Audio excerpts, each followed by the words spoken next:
Olá, vamos mergulhar hoje num caso fascinante.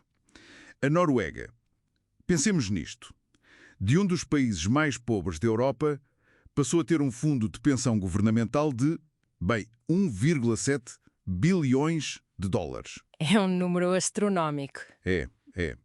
Dá uns 320 mil dólares por cada cidadão. E detém 1,5% das ações de empresas cotadas em todo o mundo. Apple, Microsoft, Nestlé, estão lá. Impressionante, certo? Sem dúvida.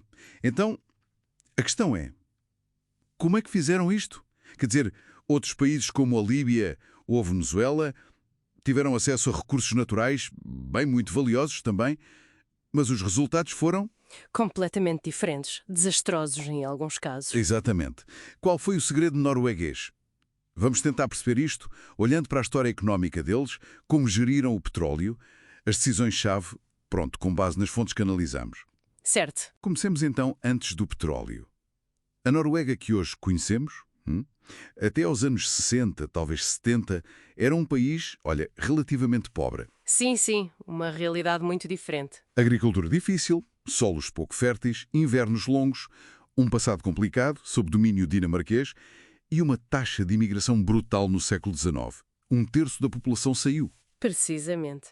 Mas o ponto crucial, e acho que isto é mesmo importante sublinhar, é que as bases para o sucesso atual foram lançadas muito antes do petróleo. Não foi o petróleo que por si só fez tudo.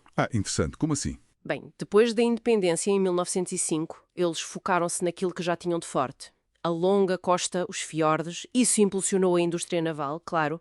Os rios, as cascatas, desenvolveram-se a energia hidroelétrica. A energia de água, sim. Exato! E a pesca, que sempre foi, vital para eles. Portanto, já havia uma certa diversificação económica, percebe? Entendo. E a parte social? Igualmente fundamental. Eles começaram muito cedo a construir um Estado social forte. Leis de seguro de desemprego, saúde, pensões, já por volta de 1910. Tão cedo? Sim. E depois da Segunda Guerra, ali entre 45 e 65, foram mais longe. Cuidados de saúde universais, educação para todos, habitação pública. Isto criou uma sociedade estável, com um sentido de equidade muito forte. Isso levou gerações a construir. E aí, no meio disto tudo? Surge o petróleo. Dezembro de 1969, a Phillips Petroleum descobre um campo gigantesco no Mar do Norte. E a Noruega, curiosamente, não tinha experiência nenhuma nisto. Pois não. E o que é fascinante é a abordagem deles. Foi muito estratégica, muito deliberada. Eles tiveram consciência dos riscos. Da tal maldição dos recursos. Exatamente. Estudaram os erros dos outros, da Líbia, da Venezuela, para não caírem nessa armadilha. Naquele paradoxo de ter muita riqueza natural e acabar com a instabilidade ou uma economia fraca. E que medidas tomaram concretamente? Bem, várias coisas importantes. Primeiro, criaram uma empresa petrolífera estatal, a State Oil, para terem controle direto. Depois, um regulador técnico independente, para garantir que as coisas eram bem feitas. Ok. E, crucial, separaram claramente os poderes, o político, o comercial e o regulador. Não estava tudo misturado. Apostaram na transparência total. Os contratos, as licenças, tudo era debatido publicamente. E, lá está a chave de ouro talvez, uma taxa de imposto sobre os lucros do petróleo de 78%. 78%. É brutal. Imagino que tenha havido contestação, mas... Certamente. Mas a visão de longo prazo prevaleceu. Garantiu que a maior parte da riqueza ficava mesmo no país, para benefício de todos. E essa receita levou à criação do famoso Fundo de Pensão Governamental em 1990, não é? Exato. A ideia é relativamente simples, mas poderosa. Pegar nas receitas excedentes do petróleo e investi-las globalmente, diversificar o risco. E o objetivo principal é esse: sustentar o Estado social, a educação, a saúde, as pensões para as gerações futuras, quando o petróleo acabar. E com aquela regra dos 3%? Sim, a regra de ouro. Só podem retirar anualmente o equivalente aos retornos esperados do investimento, que eles estimam em cerca de 3%, para não gastar o capital. E este fundo é um exemplo de um fundo soberano, um SWF. A Noruega o estruturou, com este foco claro no Estado social e regras tão rígidas. Isso é que se destaca. Hoje há muitos, China, Singapura, gerem trilhões e estão a mudar a forma como a economia global funciona, com governos a serem investidores muito influentes. É um contraste violento com a Venezuela, por exemplo. Petróleo descoberto em 1914, mas a dependência total, a instabilidade política. Sim, ou a Líbia. Houve um desenvolvimento inicial na era Gaddafi, mas depois a corrupção, a falta de diversificação, a instabilidade.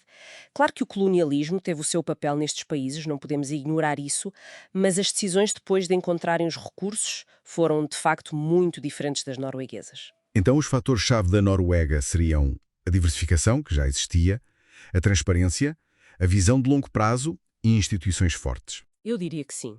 Instituições fortes e independentes são absolutamente cruciais. Mas nem tudo será perfeito. Que desafios enfrentam agora? Olha, enfrentam vários. Há sempre a tentação política, não é? De querer gastar mais do fundo, especialmente em tempos de crise. As tensões geopolíticas globais afetam os investimentos do fundo, claro. Naturalmente. Depois há o dilema ético. Financiar políticas ambientais, que eles fazem, com dinheiro que vem do petróleo. É uma contradição. E a volatilidade dos mercados. Mencionaste a Apple, a Microsoft. Quando essas ações caem, o fundo perde muito. No primeiro trimestre de 2025, perderam quase 40 mil milhões de dólares. 40 mil milhões? Num trimestre? Isso deve ser uma pressão enorme. É uma pressão enorme sobre a gestão e sobre aquela regra dos 3%. E há outro risco, mais subtil talvez, a complacência, a tal armadilha da segurança. Um Estado social tão generoso, tão produtor, pode paradoxalmente reduzir o dinamismo, a inovação, o espírito de risco no setor privado. Faz sentido. No entanto, a filosofia deles mantém-se, pensar a longo prazo, crescimento sustentável, mesmo que haja solavancos pelo caminho.